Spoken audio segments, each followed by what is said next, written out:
Teks negosiasi adalah teks atau tulisan yang berisi kesepakatan antara dua pihak dengan kepentingan berbeda. Kesepakatan yang dimaksud ini dalam berbagai keperluan. Contohnya, seperti kasus tawar-menawar. Biasanya, dalam kegiatan jual-beli, pedagang ingin mendapatkan untung sebanyak-banyaknya, sedangkan pembeli ingin mendapatkan harga termurah. Akhirnya dilakukan tawar-menawar agar diperoleh kesepakatan bersama, dengan tujuan penjual mendapatkan keuntungan dan pembeli bisa mendapatkan barang dengan harga yang lebih murah. Tujuan dari teks negosiasi, seperti yang saya sudah jelaskan di pengertian, tujuan teks negosiasi adalah untuk mencapai kesepakatan bersama antara dua belah pihak yang memiliki kepentingan berbeda.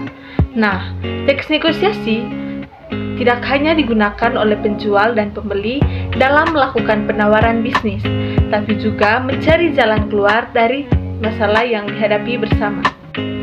Ciri-ciri teks negosiasi antara lain menghasilkan kesepakatan bersama, menghasilkan keputusan yang saling menguntungkan, memprioritaskan kepentingan bersama, sarana untuk mencapai penyelesaian, dan mengarah pada tujuan praktis. Jenis-jenis teks negosiasi ada 3 bagian. Yang pertama, teks negosiasi lisan. Jenis teks negosiasi lisan dikemas dalam bentuk dialog. Contoh teksnya seperti percakapan sehari-hari atau dialog tentang penawaran atau kesepakatan antara dua belah pihak. Yang kedua, teks negosiasi gabungan antara narasi dan dialog. Jenis teks ini disajikan dalam bentuk gabungan antara narasi dan dialog. Contoh mudahnya bisa ditemukan dalam cerita pendek atau cerpen yang di dalamnya terdapat negosiasi antar tokoh. Yang ketiga, teks negosiasi tulisan. Jenis teks negosiasi berbentuk tulisan biasanya berupa surat penawaran kerjasama, surat penawaran barang, atau surat permintaan barang. Ketiga surat tersebut termasuk dalam teks niaga. Kaidah kebahasaan teks persuasif. Yang pertama, kalimat persuasif. Kalimat persuasif adalah kalimat yang sifatnya mengajak, membujuk, atau meyakinkan orang lain agar bersedia mengikuti apa yang dikatakan pembicara. Kalimat persuasif juga bisa diartikan sebagai kalimat yang memiliki unsur ajakan secara halus agar orang lain bergerak untuk mengikuti apa yang pembicara katakan. Bentuk kalimat persuasif ada 3 jenis. Yang pertama berupa ajakan, misalnya, minggu depan kita nonton konser Coldplay yuk.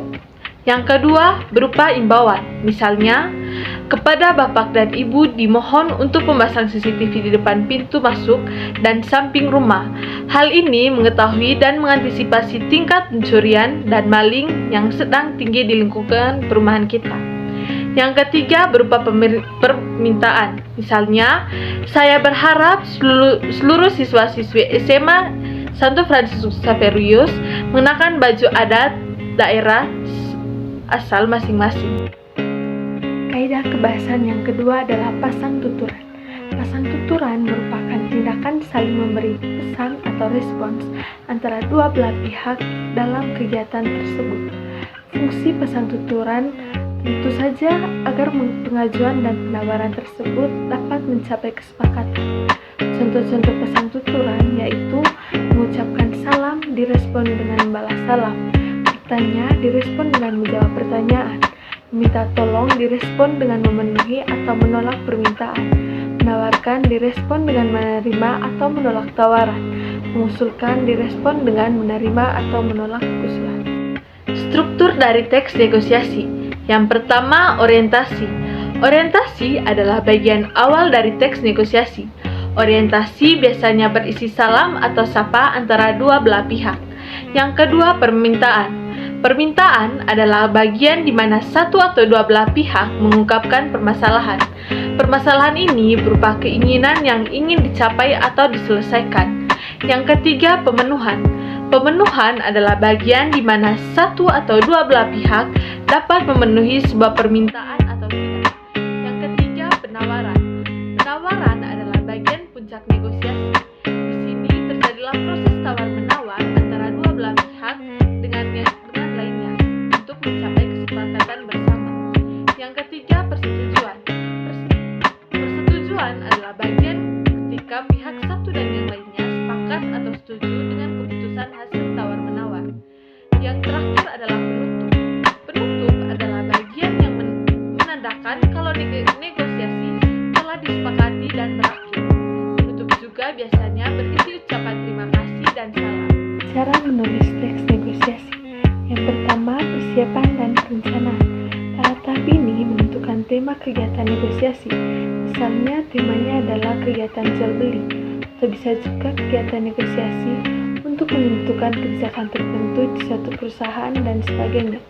Yang kedua, menentukan pihak-pihak yang berkaitan. Pada kegiatan negosiasi, perlu ditetapkan pihak-pihak yang berkaitan. Misalnya temanya tentang jual beli, maka tentukan siapa yang berperan sebagai penjual dan siapa yang berperan sebagai pembeli. Yang ketiga, menentukan hal yang dinegosiasikan. Perlu menentukan apa yang ingin dinegosiasikan dalam teks tersebut. Misalnya temanya jual beli, apa yang diperjualbelikan, apa berupa barang atau berupa jasa. Lalu tentukan juga waktu dan tempat negosiasi. Yang keempat, menyiapkan penyampaian argumen. Pada tahap ini, masing-masing pihak mengutarakan apa yang diinginkan secara bijaksana.